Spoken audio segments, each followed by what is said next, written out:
경우는 그대로 사용을 해주시고요. 여기에 이제 바닥에 모래흙들을 얇게 깔아주시고요. 이 모래흙을 넣는 이유는 네. 물이 좀 이렇게 잘 빠지라 그러는 건가요? 아무래도 이제 흙만 넣다 보면 나중에 물을 주면서 흙이 단단해지면 이제 구멍이 막히거나 물이 잘 안 빠지는 경우가 생겨서 배수충을 약간 만들어주는 거예요. 땅의 성분하고 좀 비슷해질 것 같다는 생각이 들어요. 네. 밑에는 좀 단단한 모래를 좀 깔아놓고 이거는 사용을 안 하는 건가요? 이걸 이제 위에다가 네. 이제 넣어주시는 거죠. 네. 제가 한번 넣어볼게요. 이건 그냥 까는 수준으로 해야 되나 아니면 한 비율을 저 큰 모래하고 요거하고 어느 정도로 그 비율을 배합을 해야 되는지. 모래는 바닥에 구멍을 가리는 정도로만 얇게 깔아주시면 되고요. 보통 우리 이렇게 집에서 키울 때 아주 깊은 곳에 키우진 않기 때문에 많이 깔아주실 필요는 없는데 만약에 깊은 용기다 하시면 조금 많이 깔아주셔야 되죠. 한 3분의 1 정도는 깊은 용기에는 깔아주시고요. 3분의 1 정도면 한 요 정도 이렇게 차게끔 깔아놓으면 되는 건가요? 네, 흙은 다 꽉 채우실 필요는 없는데 그래도 모종이 들어가야 되니까 어느 정도 깊이감 있게 채우시되 아주 위에까지는 채우시지 않는 게 좋으세요. 네. 이 정도 이제 채워주고요. 여기에다가 그럼 그대로 갖다 심어 놓는 건가요? 네, 여기 모종을 여기에다가 이제 심어 볼 건데요. 네. 이게 상추 모종들이에요. 그래서 상추를 여기에다가 그거를 빼야 되는 거구나. 그쵸. 그래야지 뿌리를 내릴 수가 있으니까. 네. 저를 그냥 갖다 심어야 되는 건가, 빼야 되는 거 되게 고민을 많이 했거든요. 그래서 이렇게 심을 자리를 이렇게 정말 밭처럼 이렇게 고랑을 만들어 주신 다음에 여기에다가 하나씩 이제 넣어 주시면 돼요. 네. 그렇게 여기 요 정도 용기에 한 6개 정도 심어도 그렇게 비좁진 않아요. 사실 밭에서는 굉장히 지금 작은 밭이잖아요. 생각해 보면. 근데 실내에서는 약간 모자라지만 그래도 이렇게 좀 작은 밭으로 키우는 이렇게 해서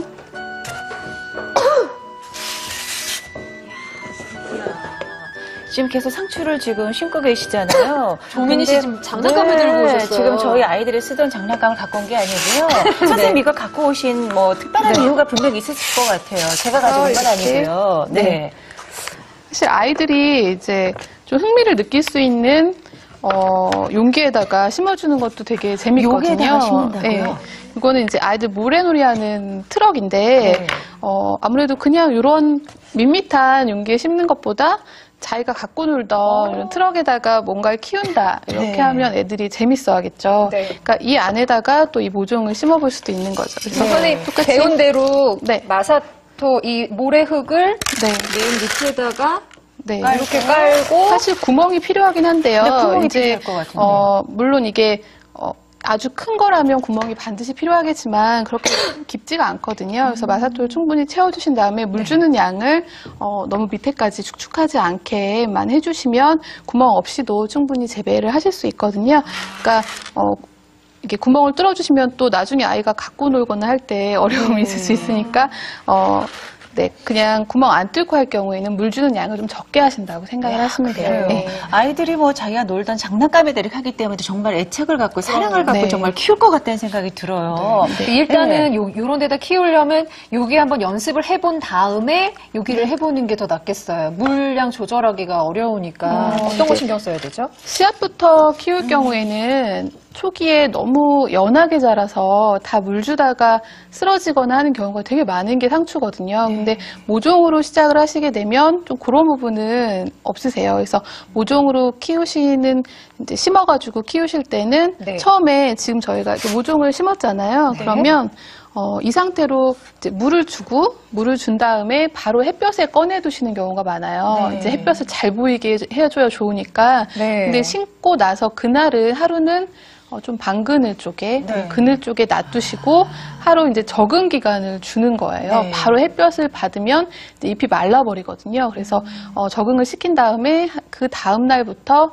이제 햇볕 좋은 데다 놓고 키워주시면 되고요. 네. 근데 어린 새싹 같은 경우는 아까 이제 물을 주는 방법이 그 분무기에서 뿌려주셨잖아요. 네. 근데 이런 상추 같은 경우는 일주일에 한 두세 번 정도 양도 굉장히 중요할 것 같다는 생각이 드는 것이 네. 제가 물을 너무 많이 줘가지고 네. 얘가 힘이 없이 픽픽 쓰러지더라고요. 그래서 그 양도 굉장히 중요할 것 같거든요. 일단 물의 양도? 예, 뭐 며칠에 한 번씩이라고 딱 단정을 짓기보다는 우리 집에 해가 들어오는 양, 바람이 들어오는 양이 전부 다 베란다마다 틀리잖아요. 그래서 흙을 좀 만져보시고 지금 네. 흙 상태가 약간 말라 있잖아요. 네. 이렇게 좀 보슬보슬 말라간다 싶을 때 그때 물을 주시면 좋고요. 근데 이 화분 위에 흙을 좀 살짝 그냥 만져보면 되나요? 네, 여기 아, 만져보시면 저희 엄마 보니까 이렇게 손가락 이렇게 넣어보시고 네. 그러는데 상추는 그럴 필요 없군요. 뭐 넣어 보셔도 좋은데요. 위에만 살짝 만져보셔도 네. 약간 말라간다는 느낌이 드실 거예요. 그때 물을 주시면 좋고요. 네. 근데 딱 봤는데 축축하다. 그때 근데 내가 무슨 물을 준 지 2, 3일이 지났는데도 축축하다. 이럴 때는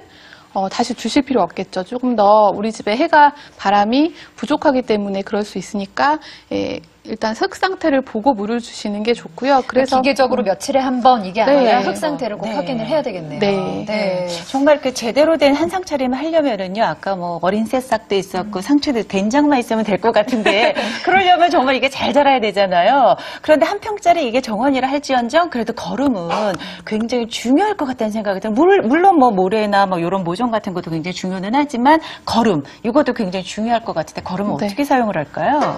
오늘 준비를 해본 거는 요 계란 껍질? 예, 이런 달걀 껍질인데요. 네. 이런 것들은 그냥 버려지잖아요. 네. 근데 버리지 마시고 요리하시고 모아두셨다가 이 안쪽에 보시면 이게 달걀 껍질은 그 안쪽에 이렇게 막이 있어요. 하얀 막이 있잖아요. 네. 요거만 살짝 벗겨내 주세요. 네.